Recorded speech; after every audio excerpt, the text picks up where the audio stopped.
Time to pull up a chair. We've got another great story for you today in the rLounge. When your stepdaughter's therapy bills could fund a small country, and she still makes Hannibal Lecter look like Mr. Rogers. Today in the rLounge, it is a not-so-beautiful day in the neighborhood.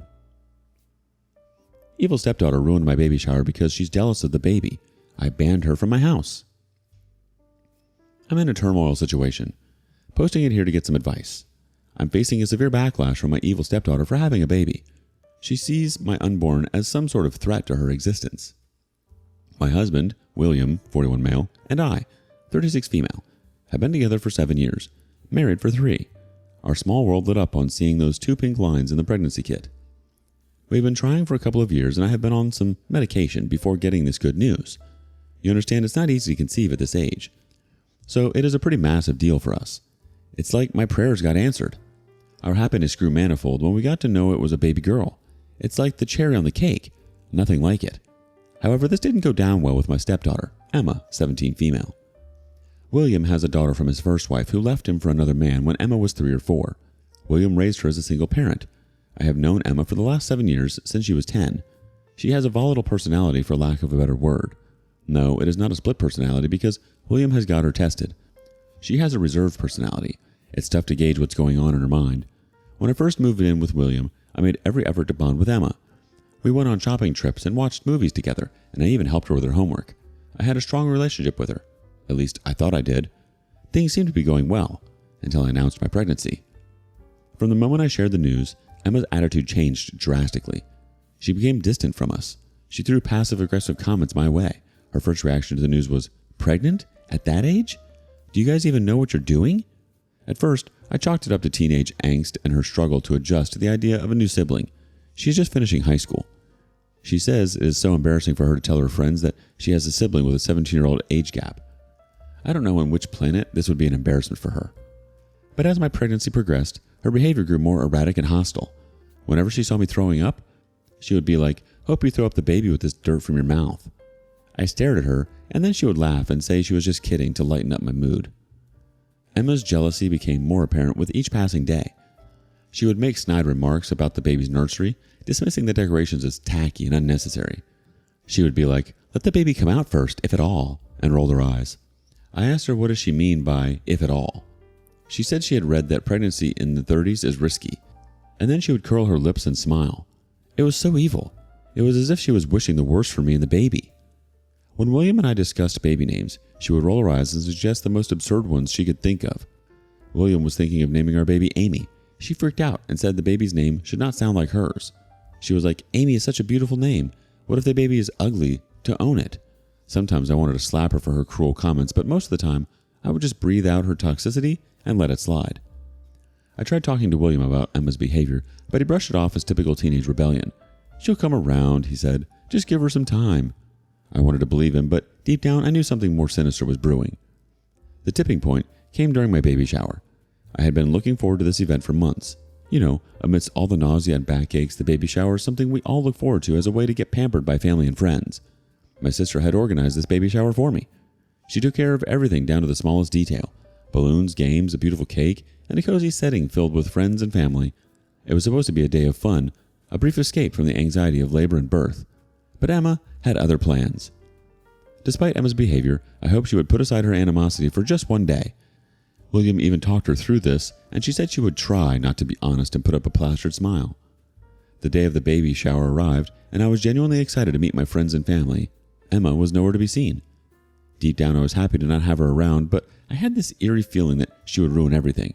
So I was happy with her absence, enjoying my pampering session with the guests. They showered love and gifts on me.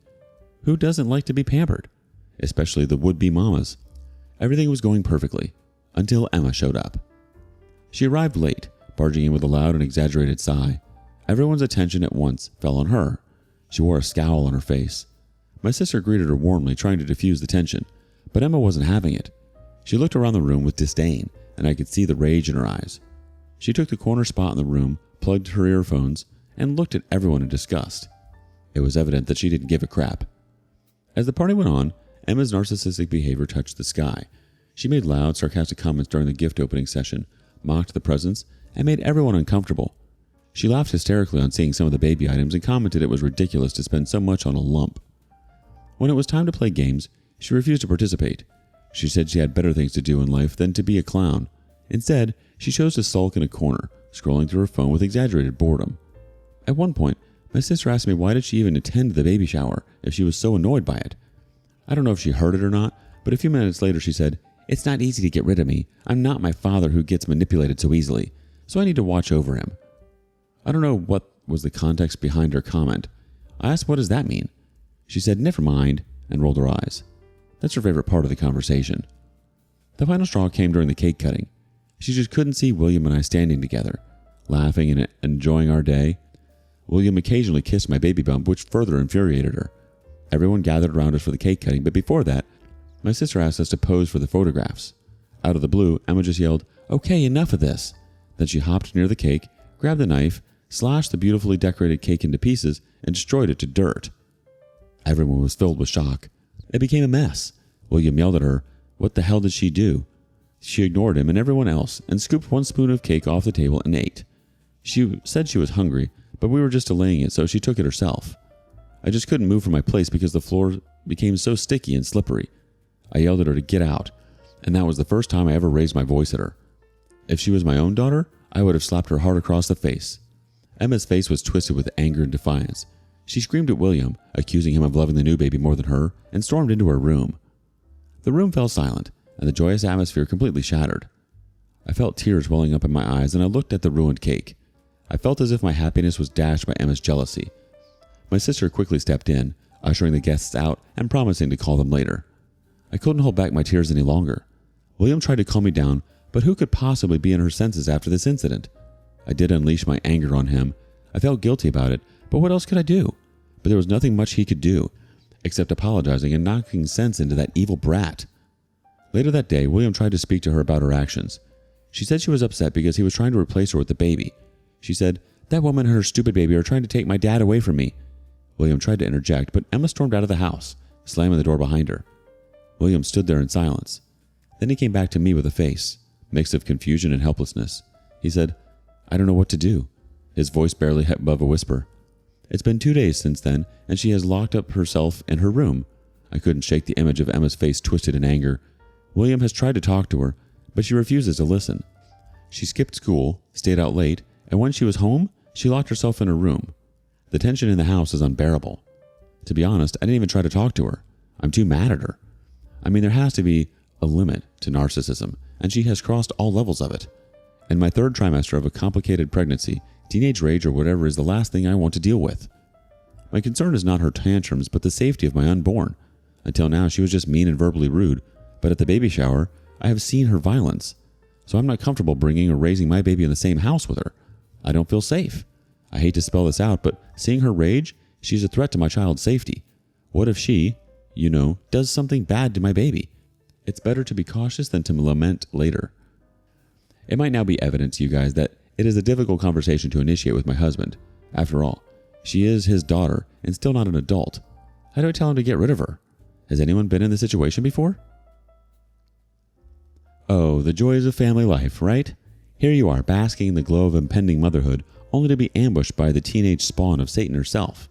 It's like you're living in a real version of Cinderella, but instead of losing a slipper, you're losing your sanity. Your husband, William, seems to think Emma's antics are just typical teenage rebellion. Your concerns about your unborn baby's safety are entirely valid. Emma's behavior has crossed the line from bratty to downright scary. The only thing missing from her repertoire is a cackle and a potion brewing cauldron. William needs to realize this isn't just teenage angst. It's a one-woman horror show that's a threat to your family. Update 1. Hey there, thanks for engaging in my post. You guys are right. I should prioritize my child's safety over someone's bloated narcissism. I knew I had to do something. My baby was due in a few weeks and I couldn't bring a newborn into such a toxic environment. I had a heart-to-heart discussion with William. I told him about my concerns. It didn't go smooth. I had anticipated his resistance. He was at a fix on what to do. William had requested Emma to go for counseling with him, but she chased him out of her room screaming she was not crazy. It's not that she had never been taken for therapy. She had been through several sessions of therapy for multiple reasons. First, when her parents got divorced. Second, when her mother stopped seeing her. Third, when William and I started going out. Fourth, when we got married. and a couple of times in her teenage years for her heartbreak or something. I don't want to sound insensitive, but she has kind of picked up this pattern that she needed a counselor whenever any changes happen in her life. I'm not sure if this is normal. I have personally not met anyone who needs this kind of support. You guys can let me know if I have any gaps in understanding. This time, she refuses to go to therapy. She continued to throw tantrums at us. My initial conversation with William remained inconclusive. William still tried his best to encourage Emma to try to speak up, but when she finally did, it was no less than a word vomit. She wanted him to get rid of the baby. We knew she was jealous of my baby, but we couldn't fathom that she was harboring such deep-rooted hatred. She said she was worried that William's love would get shifted to the newborn. Despite all his assurance, she refuses to put down her guards. When William finally asked her what it is that we should do to have her behave normally, she whispered, "Get rid of the baby." It gives me goosebumps every time I think that she is having such evil thoughts running in her head. I told William, "That's it. I never wanted to put you on the spot, but now I cannot help it.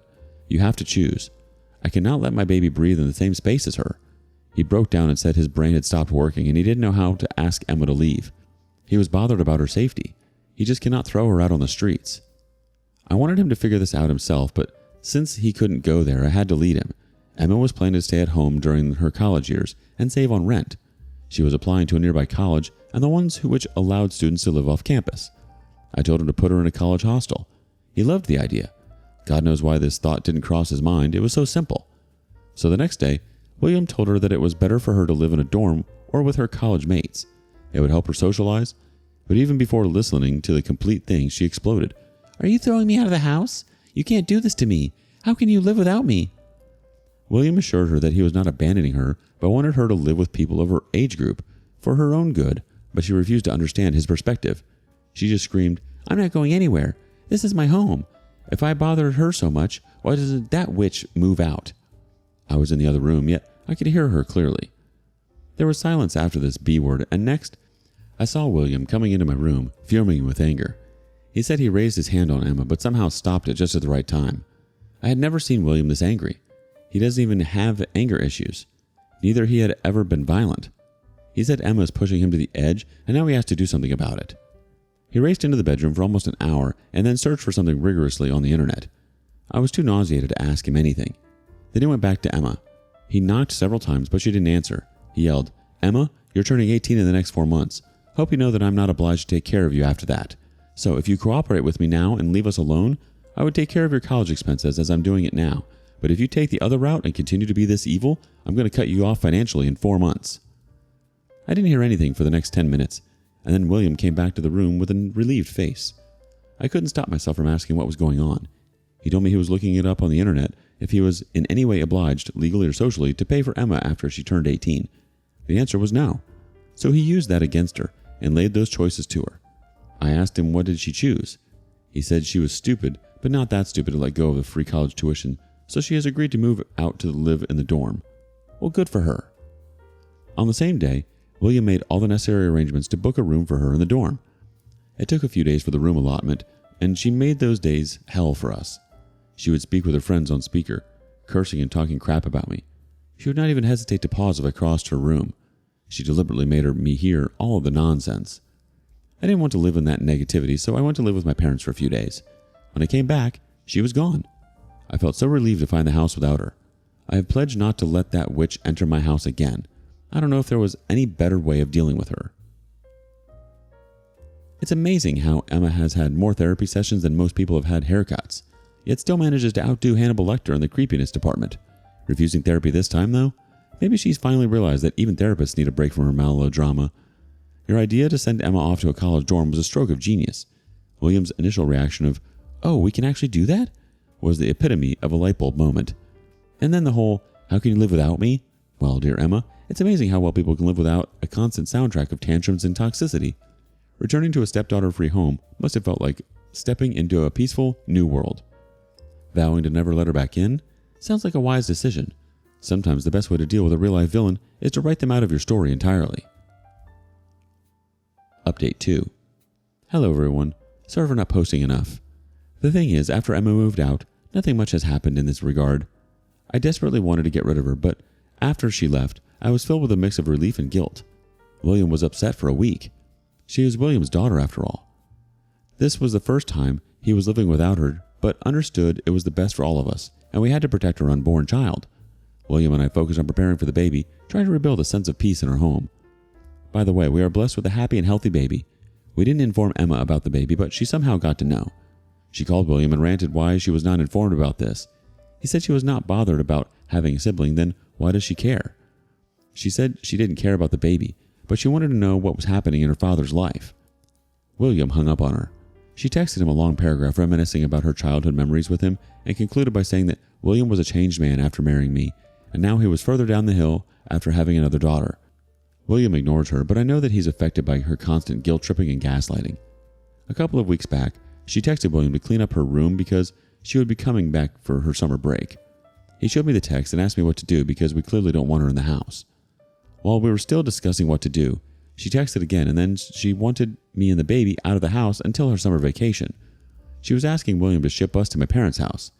He responded to her assertively that it was our house and it runs as per our decision and not hers. He reminded her of the agreement they had earlier. She's getting off our back in exchange for the college tuition. She didn't reply after that. We thought we were able to put her in her place. Hell no, we were wrong, because she knocked on the door last week. Thanks to my stars, I changed the lock of the house after she moved out. She tried unlocking it with her key, but when she could not, she banged on the door. I was petrified because I was alone with the baby, so I didn't answer the door and instead peeked out from my window opening at the front porch. It was her. I asked her what's the matter. She screamed on seeing me and the baby. Why are you still here with this lump, my baby? I asked Dad to keep you away for the summer. Didn't he get the message? Why is the door not opening? I shut the window and called William. He was terrified. He immediately left for home, but it was an hour's drive from his office. I could not let her bang on my door until then. So I opened the window and screamed back at her. One more bang on my door and I'll call the cops on you. Do you see the camera on top of your crap head? That's the one. For your information, your dad did get the message, but we chose to ignore it, just like your existence. The door is not opening because I have changed the locks. Throw away the key you are holding. You don't live here. She yelled that we cannot throw her out of her house. I said, we have thrown her out, and she could do whatever she wanted. She is an adult now, and she could own her own life and her decision. So bye-bye. She looked up at the camera, again maybe to check if it was functioning. I yelled, don't you dare think of anything evil. The camera can scan right through your soul, so get out. By the time William came home, she was gone. I narrated the incident with full transparency. He definitely didn't like the way things went, but there's nothing he can do about it. He might be torn between his two daughters, but I'm not. I have to look out for my child's safety because she cannot do it herself.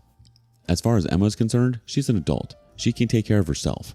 There's a price you need to pay for her behavior, and she is paying for her narcissism. Not informing Emma about the baby might have been the best decision, and then William hanging up on her was a solid move. Nothing says, I've had enough, like cutting off a guilt trip mid-sentence. Expecting you and the baby to vacate your own home for her royal visit? The audacity! William's assertive response was perfect. Emma's silence afterward? Priceless. Then came the unannounced visit. Changing the locks was a stroke of genius. Foresight worthy of a survivalist prepping for the apocalypse. Her reaction at finding herself locked out was pure sitcom gold. Your calm yet firm handling of the situation from the window was a standout moment, especially the line about the camera. It's not every day you get to tell someone a camera can scan right through your soul. While he might be torn between his two daughters, it's clear which one actually deserves the attention and care right now. Emma's behavior has indeed earned her a one-way ticket to adulting, the hard way. What would you do in this situation? And thank you for joining us today in the rLounge. Be sure to like and subscribe and hit that notification bell so you don't miss out on our next video. See you soon! And please put your chair back where you found it.